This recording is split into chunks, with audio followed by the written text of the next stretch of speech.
Hello student, कल हमने पढ़ा था थर्मोडायनेमिक सिस्टम, सराउंडिंग और बाउंड्री के बारे में जाना था और पढ़ा था टाइप ऑफ थर्मोडायनेमिक सिस्टम और प्रोसेस।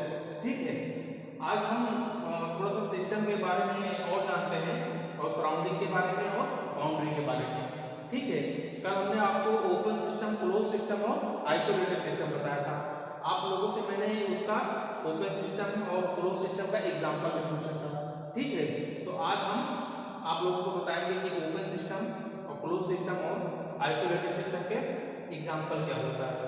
ठीक है, तो आज हम सिस्टम के बारे में थोड़ा सा और जानते हैं। ठीक है, मैंने आपको कल बताया था कि एक बाउंड्री है हमारी, ये क्या है, हमारी बाउंड्री है। ठीक है, और इस बाउंड्री की जो बाहर कुछ भी है, एवरीथिंग, ठीक है, उसको हम क्या बोलेंगे, सराउंडिंग बोलेंगे। ठीक है, और जो इस बाउंड्री के अंदर है उसको क्या बोलेंगे, सिस्टम बोलेंगे। ठीक है, अब अगर इस बाउंड्री, ठीक है, तो अगर बाउंड्री को हम दूसरे तरह से कैसे रिप्रेजेंट कर सकते हैं कि जो सिस्टम और सराउंडिंग को, क्या, जो सिस्टम और सराउंडिंग को अलग करता है उसको हम क्या बोलते हैं, बाउंड्री बोलते हैं। ठीक है, ये या कह सकते हैं जो सिस्टम और सराउंडिंग को सेपरेट करता है उसको हम क्या बोलते हैं, बाउंड्री बोलेंगे। ठीक है, और अगर बाउंड्री और सिस्टम को हम मिला दे तो सॉरी अगर हम सराउंडिंग और सिस्टम को अगर मिला दे तो क्या बन जाएगा, हमारा यूनिवर्स बन जाएगा। क्या बन जाएगा, यूनिवर्स बन जाएगा। ठीक है, अगर सिस्टम और सराउंडिंग को अगर हम मिला दें तो हमारा क्या बन जाएगा, उसको हम क्या कहते हैं, यूनिवर्स कहते हैं। ठीक है, समझ में आ गई बात। ठीक है, अगर सिस्टम और सराउंडिंग हम एक साथ आ जाए तो उसको हम क्या बोलेंगे, यूनिवर्स बोलेंगे। और हमारा जो यूनिवर्स होता है ये होता है आइसोलेटेड होता है। क्या होता है हमारा यूनिवर्स, आइसोलेटेड होता है। आइसोलेटेड मतलब विलगन। ठीक है, हमारा जो यूनिवर्स होता है क्या होता है, विलगन। विलगन आइसोलेटेड की डेफिनेशन मैंने आप लोगों को कल बताई थी कि इसमें हीट और एनर्जी का, यानी हीट और एनर्जी कुछ भी ना ट्रांसफर हो, कहां से, सिस्टम टू सराउंडिंग है, सराउंडिंग टू सिस्टम। ठीक है, तो मैंने आप लोगों को कल ओपन सिस्टम, क्लोज सिस्टम और आइसोलेटेड सिस्टम के बारे में बताया था। ठीक है, तो आज उसका हम एग्जांपल देख लेते हैं। ठीक है, तो आइए एग्जांपल देखते हैं।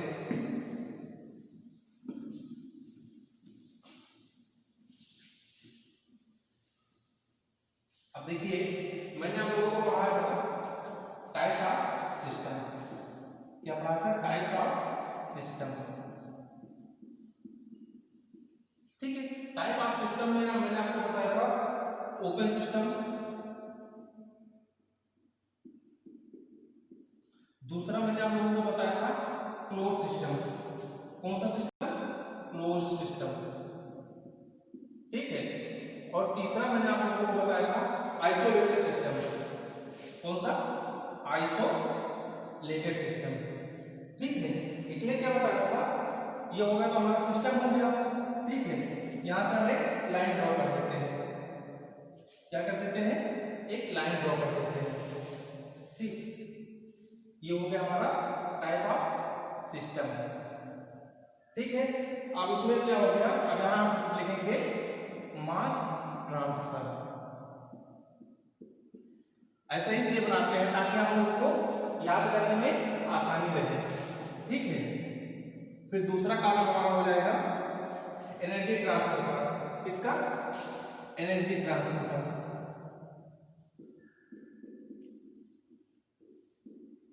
ठीक है, फिर तीसरा कॉलम हो जाएगा हमारा एग्जाम्पल हो जाएगा। क्या हो जाएगा, एग्जाम्पल हो जाएगा। ठीक है, ठीक, तो जो ओपन सिस्टम होता है, ठीक है, इसमें मास ट्रांसफर होगा। ठीक है, और एनर्जी ट्रांसफर भी होगा। ठीक है, और इसका एग्जांपल क्या हो जाएगा, पिस्टन सिलेंडर। क्या हो जाएगा, पिस्टन सिलेंडर। ठीक है, विथआउट वाल्व। दूसरा हमारा क्या है, ये तो हमारा हो गया ओपन सिस्टम का, ठीक है। अब दूसरा क्या हो गया हमारा क्लोज सिस्टम हो गया। क्लोज सिस्टम में क्या होता है कि जो मास का ट्रांसफर होता है वो नहीं होता है, ओनली क्या ट्रांसफर होती है, एनर्जी। कहां से, सिस्टम टू सराउंडिंग है, सराउंडिंग टू सिस्टम है, ठीक है। तो हमारा हो गया, सॉरी ये आप लोगों का गलत हो गया, ठीक है। ओपन सिस्टम में आपका होगा, ओपन सिस्टम में क्या होगा, ओपन सिस्टम में होगा टरबाइन, पंप और कंप्रेसर। टरबाइन हो गया, दूसरा क्या हो गया, पंप हो गया और कंप्रेसर हो गया। ये किसका एग्जांपल हो गया, ओपन सिस्टम का हो गया। दूसरा क्या है, क्लोज सिस्टम। क्लोज सिस्टम में मास का ट्रांसफर नहीं होता है, किसका ट्रांसफर होता है, ओनली एनर्जी का। इसका एग्जांपल क्या हो गया, पिस्टन सिलेंडर। क्या हो गया, पिस्टन सिलेंडर, ठीक है, विथआउट वाल्व, ठीक है। पिस्टन सिलेंडर विथआउट वाल्व हो गया, ठीक है। तीसरा हमारा क्या है, आइसोलेटेड सिस्टम हो गया, ठीक है। आइसोलेटेड सिस्टम में हमने आपको क्या बताया था कि ना तो एनर्जी ट्रांसफर हो सकेगी, कहां से, सिस्टम टू सराउंडिंग और सराउंडिंग टू सिस्टम, ना तो मास ट्रांसफर हो सकेगा, कहां से, सिस्टम टू सराउंडिंग है, सराउंडिंग टू सिस्टम, ठीक है। तो इसमें कुछ भी नहीं ट्रांसफर होगा, ठीक है, ना मास का ट्रांसफर होगा और ना एनर्जी का ट्रांसफर होगा, ठीक है। इसका एग्जांपल हमारा क्या हो जाएगा, इसका एग्जांपल हो जाएगा हमारा थर्मस, ठीक। इसका एग्जांपल क्या हो जाएगा, परफेक्टली इंसुलेटेड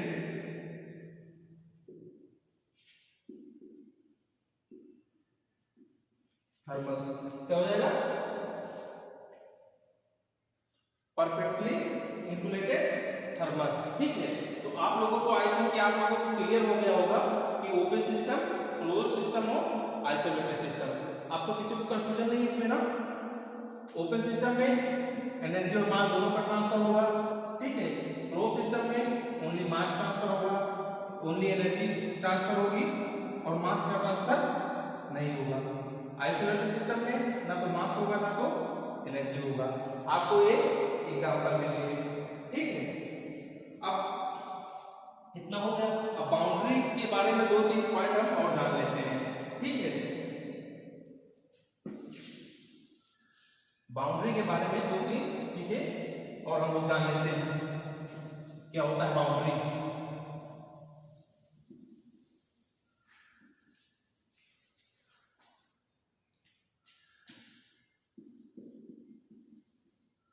बाउंड्री, ठीक है। तो ये होता है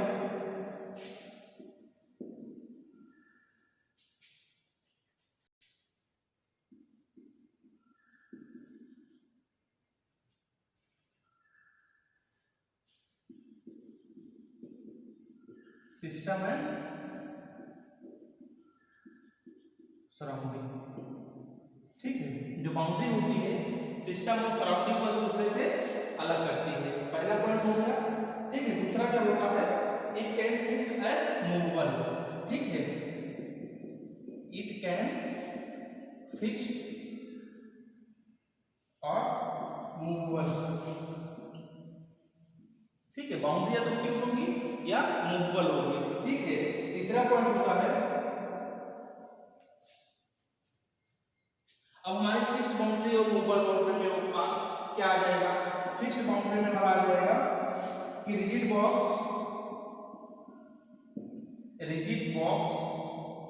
विच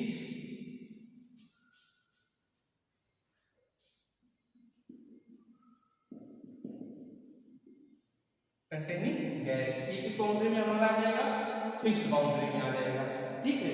हमारी फिक्स्ड बाउंड्री में क्या हो जाएगा, rigid box which containing gas, ठीक है। अगर कोई रिजिड बॉक्स है जो एक गैस से भरा हुआ है तो और उसकी एरिया फिक्स है तो कौन सी बाउंड्री में आ जाएगा, फिक्स्ड बाउंड्री में आ जाएगा।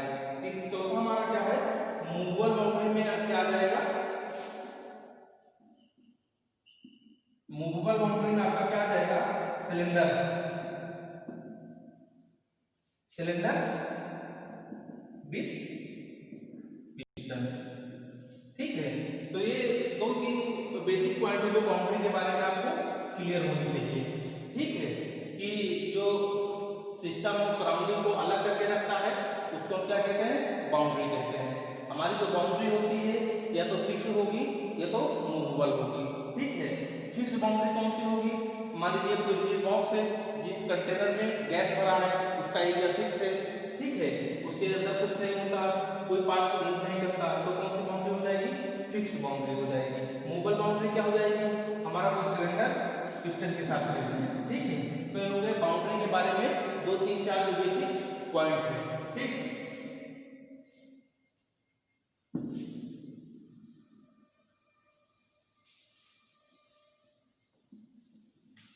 अब हमारा होगा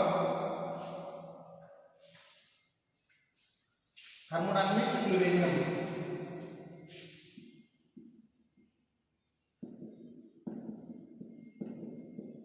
थर्मोडायनामिक इक्विलिब्रियम मतलब कि हिंदी क्या होती है, साम्य, क्या होती है, साम्य। ठीक है, थर्मोडायनामिक इक्विलिब्रियम क्या होता है, ठीक है, इसके तीन पॉइंट होते हैं। पहला होता है थर्मल इक्विलिब्रियम, ठीक है, जिसको हम बोलते हैं तापीय साम्य। ठीक है, दूसरा पॉइंट हमारा होता है मैकेनिकल इक्विलिब्रियम।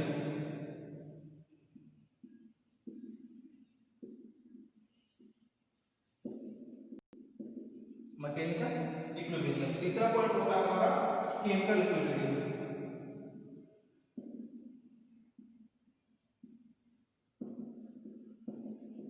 ठीक है, थर्मल इक्विलिब्रियम क्या होता है, जिसमें टेम्परेचर इक्वल हो। ठीक है, जिसमें हर बॉडी का टेम्परेचर इक्वल हो, तो कौन सा इक्विलिब्रियम होगा, थर्मल इक्विलिब्रियम होगा। मैकेनिकल इक्विलिब्रियम में क्या होता है, हमारे फोर्सेस और जो कपल्स होते हैं वो हमारे क्या हो, इक्विलिब्रियम हो, मतलब एक दूसरे के बराबर हो, कोई फोर्स कम ज्यादा ना हो। ठीक है, तो उसको हम क्या बोलते हैं, मैकेनिकल इक्विलिब्रियम बोलते हैं। तीसरा क्या है हमारा, केमिकल इक्विलिब्रियम। केमिकल इक्विलिब्रियम में क्या होता है, जो केमिकल कंपोनेंट होते हैं या जो केमिकल पोटेंशियल होता है, ठीक है, इसमें क्या होता है, केमिकल पोटेंशियल जो होता है वो क्या हो, आपस में बराबर होता है। तो ये जो सब फॉलो करता है, ये जो तीन का फॉलो करते हुए इसको हम क्या बोलते हैं, थर्मोडायनामिक इक्विलिब्रियम बोलते हैं। ठीक है, तो आपको आई थिंक आप लोगों को क्लियर हो गया होगा कि थर्मोडायनामिक इक्विलिब्रियम क्या होता है, और उसमें थर्मल इक्विलिब्रियम क्या होता है, मैकेनिकल इक्विलिब्रियम क्या होता है, और केमिकल इक्विलिब्रियम क्या होता है। ठीक है, अब कल हम लोगों ने पढ़ा था थर्मोडायनामिक सिस्टम। क्या पढ़ा था, थर्मोडायनामिक सिस्टम। ठीक है,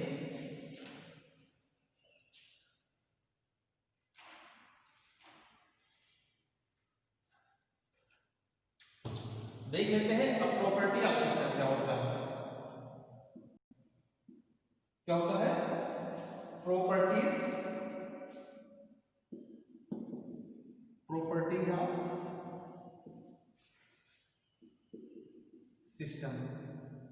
ठीक है, क्या हो गया, प्रॉपर्टीज ऑफ सिस्टम। ठीक है, तो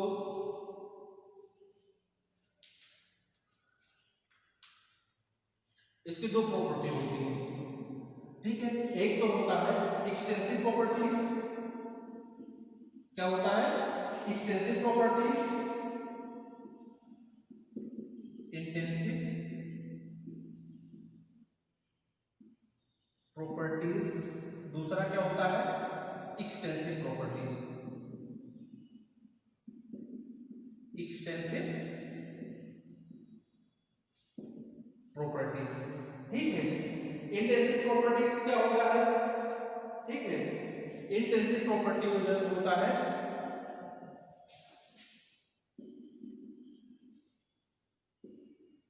इंडिपेंडेंट ऑफ मास। ठीक है, जो मास पे डिपेंड ना करे, वो कौन सी प्रॉपर्टी होती है, इंटेंसिव प्रॉपर्टी होती है। एक्सटेंसिव प्रॉपर्टी क्या होती है, जो मास पे डिपेंड करे, डिपेंडेंट ऑफ मास। ठीक है, कौन कौन सी दो प्रॉपर्टी होती हैं, एक्सटेंसिव प्रॉपर्टी और इंटेंसिव प्रॉपर्टी। इंटेंसिव प्रॉपर्टी में क्या होता है, ऐसी प्रॉपर्टी जो मास पे डिपेंड ना करे, ठीक है, उसको हम क्या बोलते हैं, इंटेंसिव प्रॉपर्टी बोलते हैं। दूसरी प्रॉपर्टी क्या होती है, एक्सटेंसिव प्रॉपर्टी। एक्सटेंसिव प्रॉपर्टी क्या होती है, जो मास पे डिपेंड करे। ठीक है, तो ये हो गया दो प्रॉपर्टी हो गया। ठीक है, इसमें हो जाएगा, इसका एग्जांपल हो जाएगा लाइक टेम्परेचर, क्या हो जाएगा, टेम्परेचर, डेंसिटी, ये सब क्या हो जाएगा, इसमें आ जाएगा इंटेंसिव प्रॉपर्टी में आ जाएगा। ठीक है, वॉल्यूम हो गया लाइक, ठीक है, इंटेंसिव प्रॉपर्टी में हमारा क्या आ जाएगा, एनर्जी आ जाएगा, हीट कैपेसिटी आ जाएगा, एंथैल्पी आ जाएगा। ठीक है, एनर्जी, हीट कैपेसिटी, एनर्जी, ठीक है, हीट कैपेसिटी, ठीक है, और एंथैल्पी, ये सब कौन सी प्रॉपर्टी हो जाएगी, एक्सटेंसिव प्रॉपर्टी हो जाएगी। ठीक है,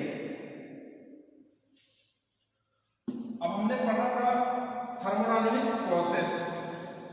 ठीक है, थर्मोडायनेमिक्स प्रोसेस जो हमने पढ़ा था, ठीक है, तो उसमें 4 प्रोसेस हमने पढ़े थे।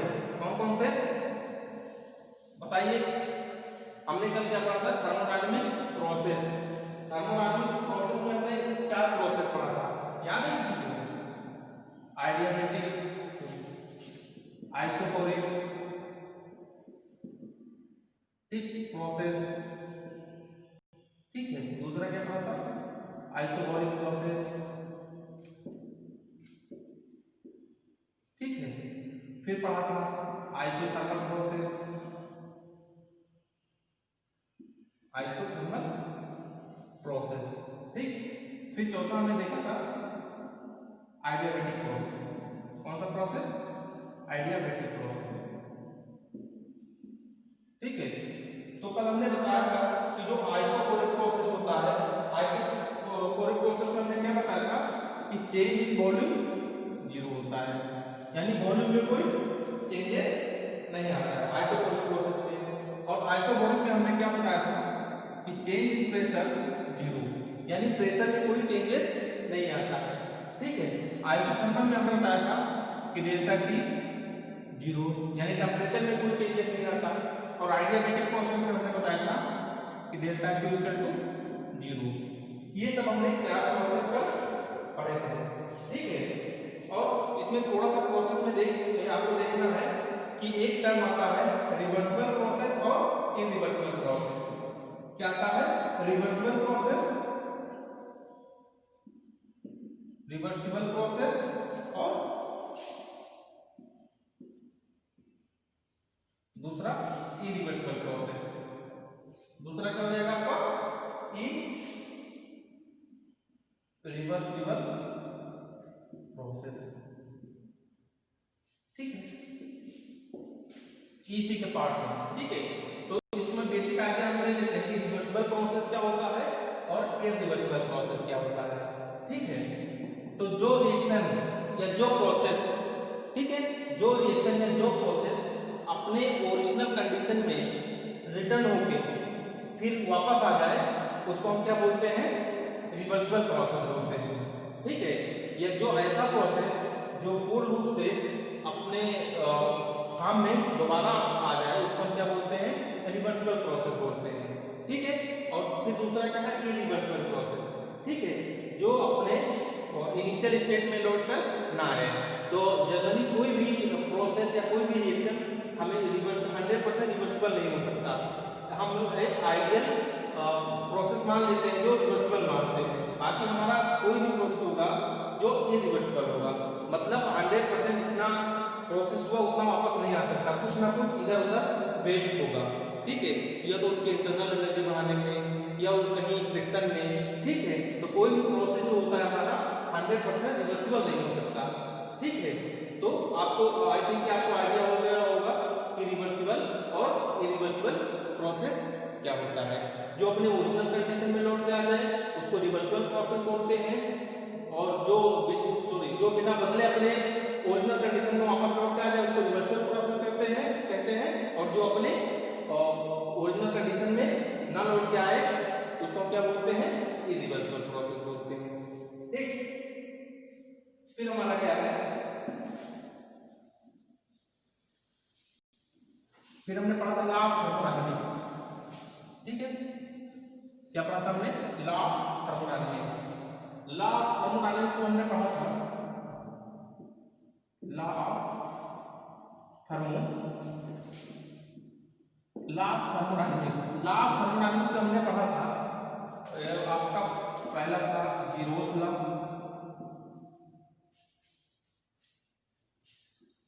क्या हमने देखा था पहले, जीरोथ लॉ ऑफ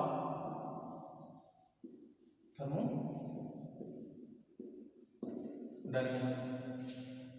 दूसरा हमने क्या पढ़ा था, फर्स्ट लॉ ऑफ थर्मोडायनामिक्स।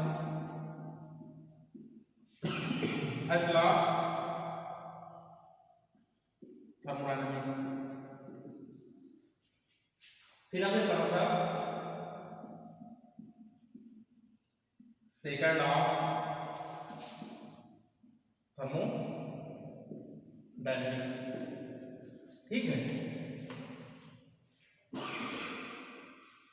तो हमने फर्स्ट लॉ में देखा था कि जो जीरोथ लॉ था वो टेम्परेचर पे काम करता था। किस पे काम करता था, टेम्परेचर पे। ठीक है, और जो हमारा फर्स्ट लॉ था वो किस पे काम करता था, एनर्जी कंजर्वेशन पे। किस पे, एनर्जी कंजर्वेशन पे काम करता था। एनर्जी कंजर्वेशन का हिंदी होता है ऊर्जा संरक्षण करना। ठीक है, और जो हमारा सेकंड लॉ था, वो जो हमारा सेकंड लॉ था वो हमारा सेकंड लॉ किस पे काम करता था, एंट्रोपी पे। एंट्रोपी पे काम करता था। हमने बताया था टेम्परेचर तो आप लोगों को पता ही है, एनर्जी कंजर्वेशन भी आप लोगों को पता है, और जो सेकंड लॉ था एंट्रोपी पे काम करता है। एंट्रोपी का आप सीधा अपने माइंड में रखिए, किसी चीज की डिसऑर्डरनेस। ठीक है, किसी चीज की डिसऑर्डरनेस। तो आप लोगों को पता हो गया कि फर्स्ट लॉ किस पे काम करता है, टेम्परेचर पे काम करता है। ठीक है, इसको टेम्परेचर लॉ भी बोलते हैं। ठीक है, जीरोथ लॉ को क्या बोलते हैं, टेम्परेचर लॉ भी बोलते हैं। ठीक है, और फर्स्ट लॉ हमारा क्या है, एनर्जी कंजर्वेशन पे काम करता है, और सेकंड लॉ क्या किस पे काम करता है, एंट्रोपी पे, यानी डिसऑर्डरनेस पे। ठीक है, यूनिवर्स में जो एंट्रोपी होती है, यूनिवर्स की जो एंट्रोपी होती है हमेशा टेंड करती है मैक्सिमम की तरफ। ठीक है, तो ये कुछ बेसिक आइडिया था। ठीक है, अब हम देखते हैं कुछ फॉर्मूले जो है। ठीक है,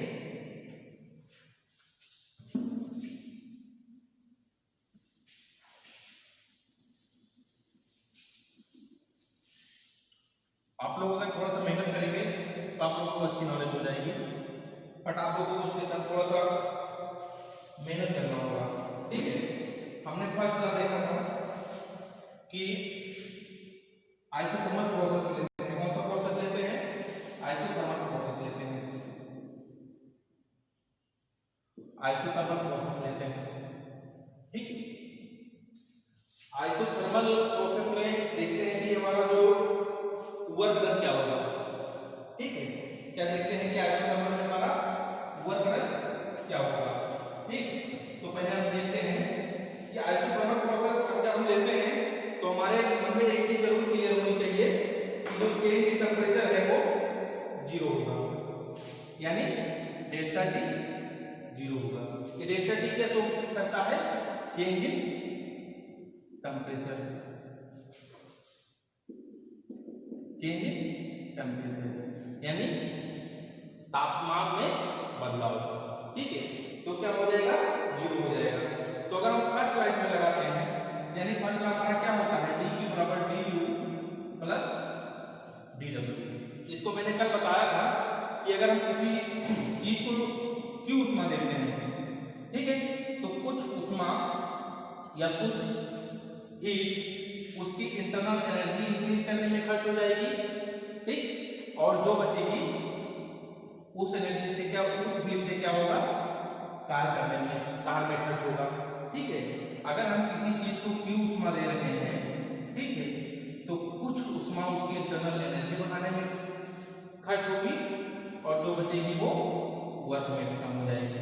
लेकिन इन दोनों का जो सम है वो Q के बराबर आएगा, ठीक है। ये यही होता है एनर्जी कंजर्वेशन टेक्निक, ठीक है। यानी energy can not be create और can not be destroy but transform one form to another form, ठीक है। यानी ऊर्जा न तो उत्पन्न की जा सकती है ना खत्म की जा सकती है, केवल एक रूप से दूसरे रूप में बदली जा सकती है, ठीक, ये होता है। तो यहाँ हमने देखा, तो जब अगर टेम्परेचर में जब बदलाव नहीं होगा, ठीक है, जब टेम्परेचर में कोई चेंजेस नहीं होगा तो उसकी इंटरनल एनर्जी भी में कोई चेंज नहीं होगा, ठीक है। जब किसी चीज के टेम्परेचर में चेंजेस नहीं होगा तो उसकी इंटरनल एनर्जी में भी कोई चेंजेस नहीं होगा, इसकी इंटरनल एनर्जी क्या हो जाएगी, जीरो हो जाएगी, ठीक। तो डी क्यू इक्वल टू क्या हो जाएगा, डी डब्ल्यू हो जाएगा, ठीक है, ठीक। तो इसमें वर्क डन क्या हो जाएगा, ठीक है। वर्क डन हमारा क्या होता है, 1 से 2 तक जाने का वर्क डन क्या हो जाएगा, PV1 ठीक, ln P2 अपान P1, ये हो जाएगा वर्क डन, इसमें आइसोथर्मल प्रोसेस में हो जाएगा, ठीक है। यानी इसको कह सकते हैं heat added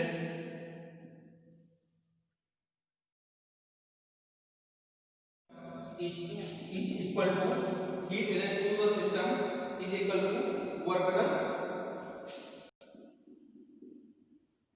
done by the gas या सिस्टम, ठीक। अब दूसरा हमारा क्या आता है, आइडियाबैटिक प्रोसेस, ठीक। आइडियाबैटिक प्रोसेस में हमारा वर्क डन क्या हो जाएगा, अच्छा वर्क डन पहले देख लेते हैं वर्क डन क्या होता है, ठीक। वर्क डन क्या होता है, ठीक। वर्क डन पहले देखते हैं, वर्क डन को हम कैसे डिनोट करते हैं, ठीक है। वर्क डन, फिर हमको आइडिया लगेगा कि वर्क डन होता क्या है। वर्क डन को अगर हम डीडब्ल्यू क्या होता है, चेंज इन वर्क, मतलब कार्य में बदलाव को किससे लिखते हैं, डीडब्ल्यू से लिखते हैं। तो क्या होता है, फोर्स इनटू डिस्प्लेसमेंट, ठीक है। यानी बल गुणे विस्थापन, क्या होता है वर्क डन, बल गुणे विस्थापन, ठीक है। इसको ऐसे भी लिख सकते हो F इंटू ds, क्या लिख सकते हो, F इंटू ds, ठीक। और F को क्या लिख सकते हो, F को लिख सकते हो, F को क्या लिख सकते हो, P इंटू A, ठीक, इंटू ds, ठीक। A क्या हो जाएगा हमारा, A इक्वल टू हो जाएगा एरिया हो जाएगा, ठीक है। ds क्या हो जाएगा, डिस्प्लेसमेंट हो जाएगा, ठीक है। तो इतना हो गया, ठीक है। तो P, अब ये हमारा देखिए यहां से प्रेशर क्या होता है, फोर्स पर यूनिट एरिया, ठीक है। तो यहां से F कितना निकल के आएगा, P इंटू ए, इसी F की वैल्यू हम यहाँ पे कर दिए हैं, ठीक। अब क्या हो जाएगा, तो डी डब्ल्यू हमारा क्या हो जाएगा, ठीक है, P डी पी, ये होता है थर्मोडायनेमिक्स में वर्क का फार्मूला, यानी पीडी, ठीक है। अगर मान लीजिए ये हमारा जो वॉल्यूम होता है वो इंक्रीज होता है, ठीक है। तो अगर मान लीजिए पी हमारा क्या होता है, मान लीजिए डी डब्ल्यू, अगर प्रोसेस कोई प्रोसेस है, ठीक है, जो एक पॉइंट से दूसरे पॉइंट तक हो रहा है, तो लिमिट हम कहां से लगा देंगे, 1 से 2 तक, ठीक है। और क्या लिख देंगे, पी डीवी, ठीक। पी जब हमारा बाहर निकल आएगा तो डी डब्ल्यू क्या हो जाएगा, इधर लिख दे रहे हैं आपको, उधर दिखाई दे, ठीक। क्या बनता है हम लोगों को कि D W equal to P D V, ठीक है। अगर हमारा प्रोसेस हो रहा है तो ये हो गया पॉइंट 1 से पॉइंट 2 तक प्रोसेस होगा, पी डीवी, ठीक है। तो डी डब्ल्यू हमारा क्या हो जाएगा, पी बाहर हो जाएगा, ठीक है, 1 से 2 डी। तो डब्ल्यू क्या हो जाएगा हमारा, पी v2 माइनस v1, जो हमारा लिमिट हो चुका है फाइनल माइनस इनिशियल होता है। तो वर्क डन क्या निकल गया हमारा, आ गया W equal to P v2 minus v1, ये हो जाएगा हमारा वर्क डन हो जाएगा इसमें थर्मोडायनामिक्स प्रोसेस में, ठीक। यहां तक तो हमने देखा, ठीक। अच्छा एक क्वेश्चन आप लोग हमको बताइए, ठीक है, कि जो टायर होता है, जो टायर होता है वो फटता क्यों है,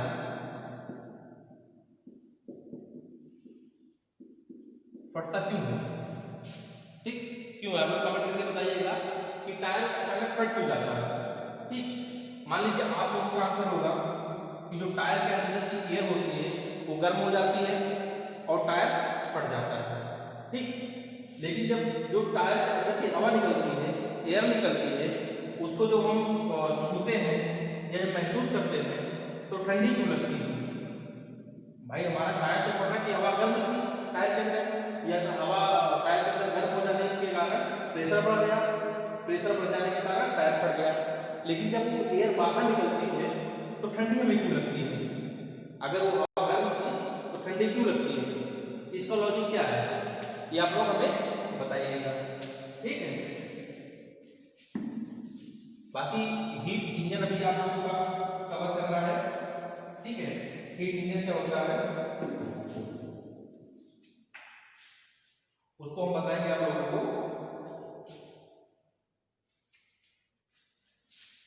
अब वर्क डन कैसे कैलकुलेट किया जाता है ये हम आप लोगों को बता रहे हैं, ठीक है, कि वर्क डन का कैलकुलेशन कैसे होगा, ठीक है। तो मान लीजिए हमारा एक सिलेंडर है, ठीक है, इसमें कोई पिस्टन लगा हुआ है, क्या लगा हुआ है, मान लीजिए कोई पिस्टन लगा हुआ है, ठीक। तो जब इसका प्रेशर बढ़ेगा क्या होगा, जब इसके मान लीजिए यहाँ है, ठीक है, यहाँ इतने दूर तक, तो जब इसके अंदर प्रेशर बढ़ाएंगे, प्रेशर जब इंक्रीज करेंगे हम, तो इसकी इस मॉलिक्यूल की इंटरनल एनर्जी बढ़ेगी, और इंटरनल एनर्जी बढ़ने के कारण ये ऊपर की तरफ बढ़ना स्टार्ट होगा, ठीक है। तो मान लीजिए एरिया में कितना इंक्रीज हुआ, मान लीजिए यहाँ तक आ गया, ठीक है, एरिया भी इंक्रीज होगी और डिस्प्लेसमेंट कितना हुआ, ds, ठीक है।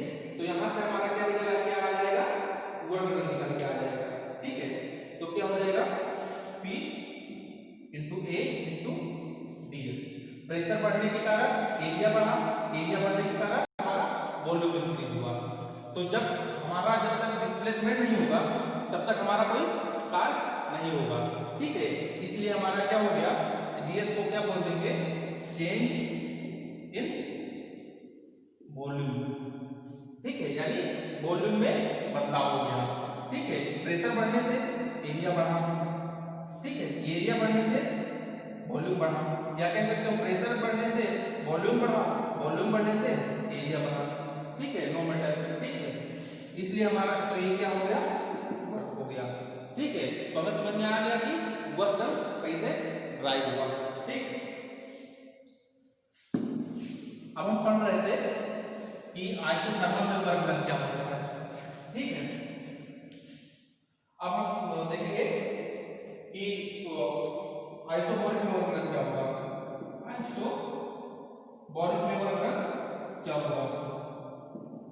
आइसोकोरिक मोशन क्या होगा, इसको हम बोल सकते हैं कांस्टेंट प्रेशर। अच्छा, कांस्टेंट का मतलब क्या होता है? कांस्टेंट मतलब किसी की वैल्यू में कोई चेंजेस ना हो, ठीक है। और वेरिएबल का मतलब होता है जो जिसको बदला जा सके, जिसकी वैल्यू हम बदल सके। मान लीजिए हमारा x है, ठीक है, तो x को हम कहीं 5 रख सकते हैं, 6 भी रख सकते हैं, 10 भी रख सकते हैं, कुछ भी रख सकते हैं। तो हमारा x क्या हो गया, वेरिएबल हो गया, ठीक है। और मान लीजिए कोई हम नंबर ले लेते हैं, ठीक है, ये क्या है 10 है, तो ये 10 ही रहेगा, इसकी वैल्यू में हम कोई चेंजेस नहीं कर सकते, तो हम इसको क्या बोल देते हैं, कांस्टेंट बोल देते हैं, ठीक। और जिसकी वैल्यू में कोई बदलाव किया जा सके उसको क्या बोल देंगे, वेरिएबल बोलेंगे, ठीक है। यानी कांस्टेंट प्रेशर मतलब प्रेशर में कोई बदलाव नहीं है, जितना एक बार को दे दिया गया वही हमारा हो गया। तो उसमें वर्क डन क्या होगा, पॉइंट 1 से 2 जाने में क्या हो जाएगा हमारा P dV, वर्क डन तो हमारा वही होगा, लेकिन इसमें क्या होगा, वॉल्यूम में चेंजेस होगा। तो वर्क डन क्या हो जाएगा, एक 1 पॉइंट से 2 पॉइंट तक P और V2 माइनस V1, ये हो जाएगा इसमें हमारा वर्क डन, ठीक है। इसको ऐसे भी रख सकते हो mr T2 माइनस T1, ठीक है, क्योंकि PV बराबर mRT होता है, ठीक है। तो ये हमारा, ठीक, इसको ऐसे भी ले सकते हो। दूसरा पॉइंट है आइसोकोरिक। कौन सा पॉइंट है, आइसोकोरिक। आइसोकोरिक वर्क डन क्या होगा, आपको बताओ। आइसोकोरिक को हम लोग क्या बोलते थे, आइसोकोरिक को हम लोग क्या बोलते थे, आइसोकोरिक प्रोसेस। इसको हम क्या बोलते थे, कांस्टेंट वॉल्यूम प्रोसेस। क्या, कांस्टेंट वॉल्यूम प्रोसेस, ठीक। कांस्टेंट वॉल्यूम प्रोसेस में हमारा क्या होता था, चेंज इन वॉल्यूम में कोई बदलाव नहीं होता था, यानी चेंज इन वॉल्यूम 0 होता था। जब किसी चीज का वॉल्यूम ही नहीं चेंज होगा, ठीक है, यानी मतलब मान लीजिए हमारा ये पिस्टन है या हमारा ये एक विसल है, ठीक है, अगर इसका वॉल्यूम इतना है, फिक्स है, मान लीजिए कितना है s है, इसका वॉल्यूम कितना है s है, इस वॉल्यूम में कोई बदलाव नहीं हो रहा है, यानी कोई डिस्प्लेसमेंट भी नहीं हो रहा है, तो वर्क डन क्या हो जाएगा, हमारा 0 हो जाएगा, ठीक है। तो इस कंडीशन में हमारा मान लीजिए पॉइंट 1 है, ठीक है, और ये पॉइंट 2 है। अगर वॉल्यूम में बदलाव होता, यानी वॉल्यूम में चेंजेस होता, तो ये हमारी क्वांटिटी कहां चली जाती, यहां चली जाती, और कितना बदलाव होता, डेल्टा V या डेल्टा S कुछ भी कह सकते हो, ठीक है।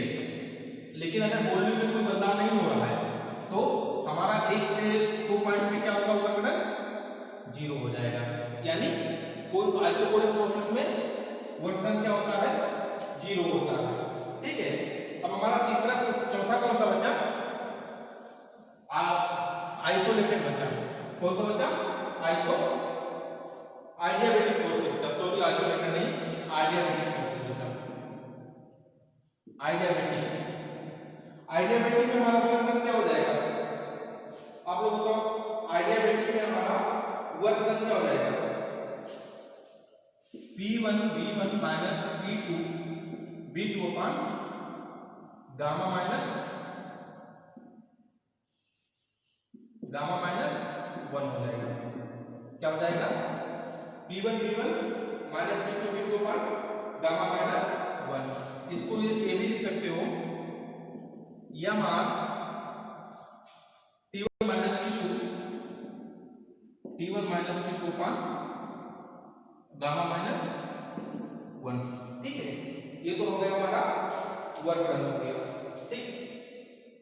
अब अगला हम जब पढ़ाएंगे तो आप लोगों को हीट इंजन के बारे में बताएंगे, सोर्स और सिंक के बारे में बताएंगे, एफिशिएंसी बताएंगे, ठीक है। तो आप लोगों से उम्मीद है कि आप लोग पढ़ के आइएगा थोड़ा सा, ठीक, बिना पढ़े आप लोगों को समझ में कम आता, ठीक है। अब आइसोथर्मल का एक एग्जांपल हम देख लेते हैं, ठीक है। हमने टेंपरेचर कांस्टेंट को देख लिया, सुन लिया, ठीक है। अब लास्ट में क्या है, आइसोथर्मल का एक आप लोगों को एग्जांपल बता देते हैं, ठीक है। आइसोथर्मल का एग्जांपल,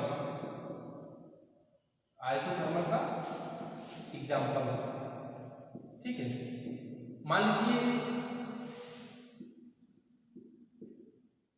आइसोथर्मल का एग्जांपल क्या होगा? मान लीजिए एक कोई अपना आइस है, ठीक, ice,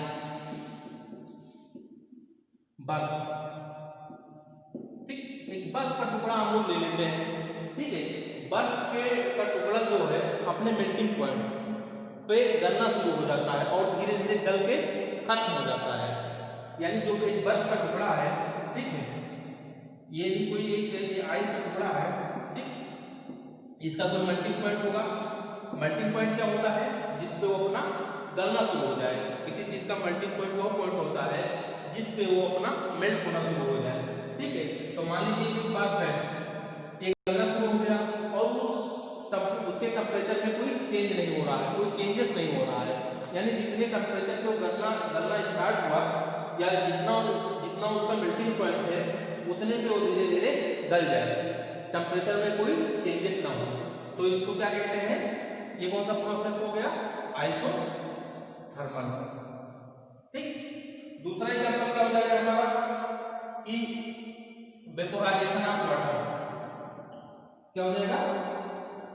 vaporisation of water. Vaporisation मतलब भाप बनना, वेपर बनना, ठीक है। कोई वाटर है, वाटर को जब बॉयल करोगे तो क्या होगा? बॉयल होगा। उसके बाद जब और बॉयल करोगे तो धीरे धीरे क्या होगा? वो भाप में बदल जाएगा, ठीक है।